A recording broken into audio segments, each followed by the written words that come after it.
Doktor, boleh tak saya nak tukar mood pengajian bila saya dah daftar? So, apa itu mood pengajian?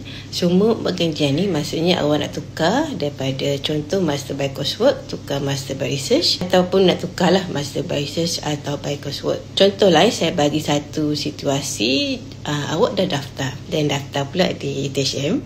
Okay.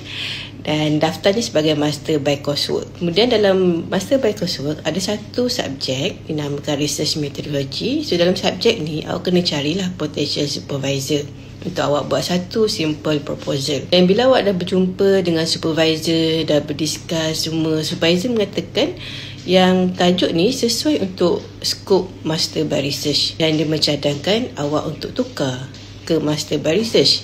Dan pada masa yang sama pula supervisor tu offer, kalau awak sama Master by Research, saya akan bayar allowance awak sebanyak 2,300 contohnya lah. Dan awak kata, wow, menariknya. Okay, awak nak tukar. Jawapannya, boleh ke tidak? Okay, so jawapannya adalah boleh.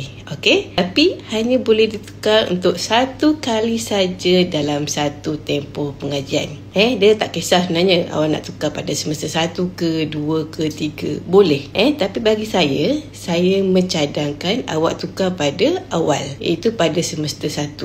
Kenapa?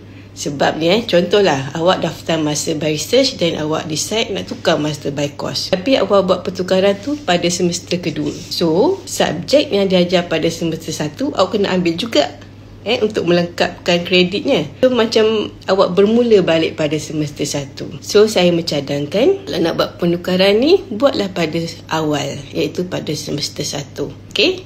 So, jawapannya boleh. Tapi hanya satu kali saja. So, apa lagi? Jangan risau. Nak pilih mana satu yang mood pengajian awak. Just daftar je dulu. Daftar di mana? Daftarlah di UTHM.